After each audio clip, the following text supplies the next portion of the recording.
दोस्तों, ब्रह्मांड की गुत्थियों को सुलझाने में लगे शायद हम इंसान ये भूल गए हैं कि रहस्य से भरी इस पृथ्वी पर कई ऐसी घटनाएं घट चुकी हैं जिन्हें आज तक कोई भी समझ नहीं पाया है। इनका जवाब किसी के पास नहीं है। इनमें से कुछ घटनाएं इतनी रहस्यमयी हैं जो मानव समय की सारी पाबंदियां और यूनिवर्स के सभी नियमों को तोड़ती हुई दिखाई पड़ती हैं। एंशिएंट सिविलाइजेशन के कुछ आर्टिफैक्ट हमें ये जानने पर मजबूर करते हैं कि ये सभ्यताएं आज के इंसानों से कहीं ज्यादा उन्नत थीं। इस वीडियो में हम आपको द्वारका के अंडर वाटर शहर और पुनर्जन्म की सच्ची घटना के साथ एंशिएंट रहस्यों के बारे में बताएंगे, लेकिन आपको बस वीडियो को एंड तक देखना है। तो आइए शुरू करते हैं आज की वीडियो। एंटिkythera मैकेनिज्म। साल 1900 में कुछ स्कूबा डाइवर्स ये नहीं जानते थे कि उनके द्वारा ढूंढी गई ये घड़ी नुमा चीज हम इंसानों को देखने का नजरिया हमेशा हमेशा के लिए बदल देगी। दरअसल ये स्कूबा डाइवर्स एंटिkythera आइलैंड के पास अपनी अंडर वाटर रिसर्च के दौरान एक शिपरैक पर बेशकीमती खजाना ढूंढ निकालते हैं, जिसमें मूर्तियां, सोने के सिक्के समेत या अजीब सा दिखने वाला एक पुर्जा पाया गया। सालों ठंडे बस्ते में पड़े रहने के बाद साल 1902 में आर्कियोलॉजिस्ट वेलेरिस टाइस की रिसर्च में पाया जाता है कि ये एक 2000 साल पुराना एनालॉग कंप्यूटर है जिसका इस्तेमाल खगोलीय गतिविधि को समझने के लिए किया जाता था। इस घड़ी नुमा पुर्जे में 30 छोटे बड़े कोग व्हील लगे हुए हैं। हैरानी की बात तो यह है कि इस तरह की उन्नत तकनीक हम इंसानों ने महज कुछ शताब्दी पहले ही खोजी है, तो फिर हजारों साल पहले ऐसी टेक्नोलॉजी उनके पास कैसे आई होगी। ये देखिए, दुनिया की सबसे पहली घड़ी कितनी बड़ी है और हजारों साल पहले इसे इतनी बारीकी से कैसे बनाया होगा। इसके इस्तेमाल से ग्रीक सभ्यता के लोग चंद्रमा की स्थिति और दूसरे प्लेनेट की चाल के साथ साथ सालों पहले आने वाले लूनर और सोलर एक्लिप्स का पता लगा सकते थे। The ghost ship.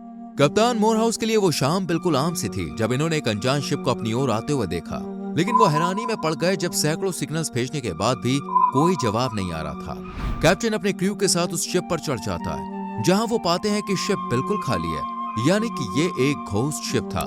शिप के अंदर सब कुछ अपनी जगह पे था। अगर कुछ नहीं था तो वो थे शिप के कैप्टन और क्रू मेंबर्स। दोस्तों, ये कोई और नहीं बल्कि श्रापित जहाज मैरी सेलेस्ट था, जो कई लोगों की रहस्यमय मौत का जिम्मेदार समझा जाता है। असल में इस शिप को आखिरी बार कैप्टन बेंजामिन ब्रिक चला रहे थे, जिनके साथ उनकी फैमिली और 7 क्रू मेंबर्स सफर कर रहे थे। शिप पर किसी भी तरह के हादसे का कोई भी निशान नहीं था। शिप में सबसे अजीब बात थी इस पर मौजूद इकलौती लाइफ बोट का गायब होना। क्या कप्तान ने कुछ ऐसा देखा था जिस वजह से वो क्रू को छोड़कर भागना चाहता था? आखिर वो क्रू मेंबर कहाँ गए? कप्तान का रहस्यमय तरीके से गायब हो जाना अविश्वसनीय लगता है। The lost city of Dwarka. Shri Krishna की मायावी नगरी द्वारका के अस्तित्व को लेकर कई सारे सवाल किए जाते हैं, लेकिन बात जब पानी में समाये सिटी की आती है तो ज्यादातर आर्कियोलॉजिस्ट हैरान रह जाते हैं।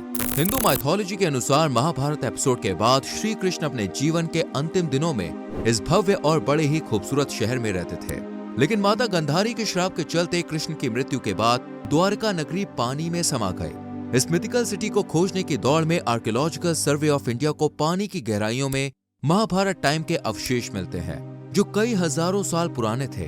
द्वारका के तट से लगे इलाकों में स्कूबा डाइवर्स की एक टीम ने पानी में कई प्राचीन पत्थरों को पाया और साथ ही आर्कियोलॉजिस्ट को रिसर्च के दौरान कुछ मीटर लंबी अंडर वाटर दीवार भी देखने को मिली। सबसे चौंकाने वाली डिस्कवरी तब हुई जब बे ऑफ खंबात में आर्कियोलॉजिकल टीम को 9000 साल पुराने बर्तन मिले, जिसे महाभारत से जोड़कर देखा गया, क्योंकि पौराणिक कथाओं के अनुसार महाभारत का युद्ध ठीक 9000 साल पहले हुआ था। 1990 के दशक के बाद इस रिसर्च को अचानक बंद कर दिया गया, लेकिन 2007 के बाद एक बार फिर संकन सिटी को ढूंढना जारी है। The Pollock sister. Pollock sister के पुनर्जन्म की रहस्यमय घटना शायद इतिहास में घटी उन चुनिंदा घटनाओं में से एक है जिन पर ना चाहते हुए भी हमें यकीन करना पड़ता है। इस घटना की शुरुआत होती है इंग्लैंड में रहने वाली 11 वर्षीय जोना और जैकलिन की दर्दनाक मौत के बाद, जब चर्च जाते टाइम एक कार इन्हें जोरदार टक्कर मारकर जख्मी कर देती है। ये हादसा इतना भीषण था कि अस्पताल पहुंचने से पहले ही इन दोनों की मौत हो जाती है। इस घटना से दुखी सभी लोगों का मानना था कि वो पोलॉक सिस्टर को आखिरी बार देख रहे हैं, लेकिन सिर्फ 17 महीनों बाद ही जॉन की वाइफ एक बार फिर से बच्चे को जन्म देने वाली थी। डॉक्टर का मानना था कि जॉन की वाइफ फ्लोरेंस एक बच्चे को जन्म देगी, लेकिन बच्चों के पिता जॉन का अजीब तरह से जुड़वा बच्चे होने का दावा करना हैरान कर देने वाला था, और आगे चलकर हुआ भी कुछ ऐसा ही। फ्लोरेंस जुड़वा लड़कियों को जन्म देती है जो बिल्कुल हूबहू अपनी मृत बहनों की तरह थी। उनके शरीर पर बर्थ साइन एक जैसे थे। वक्त बीतने के साथ जॉन देखता है कि उसकी जुड़वा बेटी गिलियन और जेनिफर सड़क पर चलते वक्त अक्सर गाड़ियों से डरती है, और उन्हें वो हर जगह याद है जहां उसकी मृत बेटियां खेला करती थीं।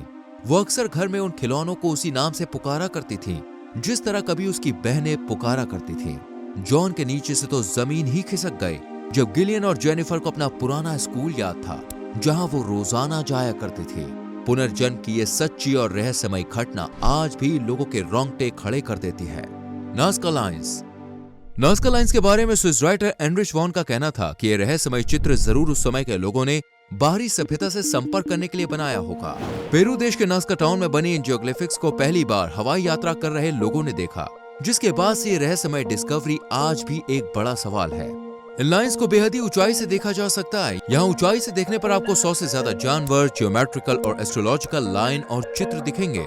धरती की कुछ सबसे सूखी जगहों में से एक इस इलाके को प्रकृति ने अभी तक बचा के रखा है, लेकिन इतने गर्म और सूखे इलाकों में इंसानों द्वारा ये चित्र कैसे बनाए गए होंगे, जहाँ पानी की संभावना बिल्कुल जीरो हो।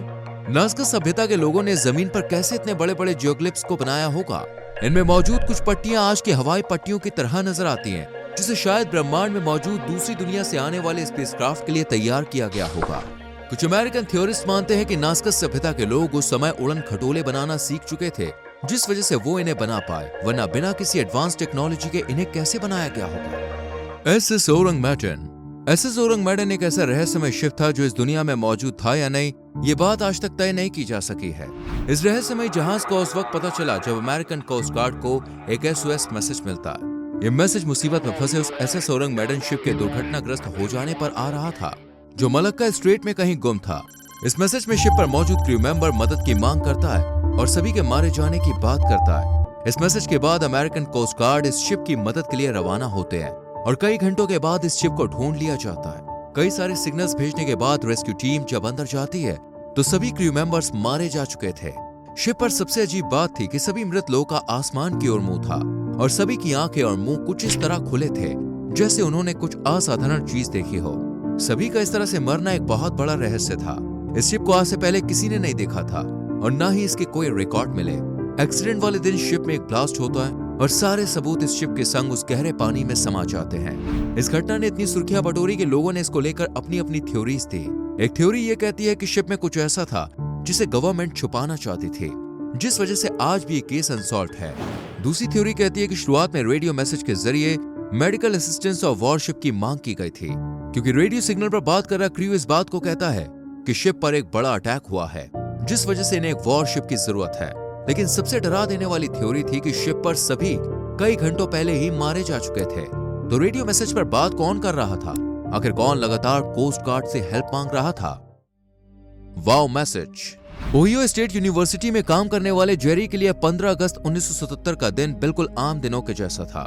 लेकिन कुछ घंटों के बाद जेरी और उसकी टीम डीप स्पेस से आते हुए सिग्नल को नोटिस करते हैं, जिसका कोड था 6EQUJF। इसका डिकोडेड मीनिंग वाव था। डीप स्पेस से आ रहे ये बेहद रहस्यमय सिग्नल लगभग 72 सेकंड्स तक आते हैं। वैज्ञानिकों का मानना है कि ये सिग्नल डीप स्पेस में रहने वाली किसी उन्नत सभ्यता द्वारा भेजे जा रहे थे, जो धरती पर रहने वाले इंसानों से कॉन्टैक्ट करना चाहती है। इस सिग्नल को अंतरिक्ष के किस हिस्से से भेजा जा रहा था, इसका तो कोई भी एग्जैक्ट पॉइंट नहीं पता चल पाया। लेकिन इस तरह के सिग्नल को कई बार कैच करने की कोशिश की गई, बट आज तक उसे दोबारा नहीं सुना गया। इस तरह की रहस्य से भरी घटना हम इंसानों के अलावा यूनिवर्स में दूसरी जगह भी जीवन है, इस बात को और ज्यादा पुख्ता करती है। दोस्तों, आपको इनमें से कौन सी घटना अच्छी लगी हमें कमेंट करके जरूर बताएं। वीडियो को लाइक और शेयर करें एंड चैनल को सब्सक्राइब करके बेल आइकन प्रेस करें, जिससे आने वाली वीडियोस आपसे मिस ना हो। मिलते हैं आपसे अगली वीडियो में। Till then, bye bye.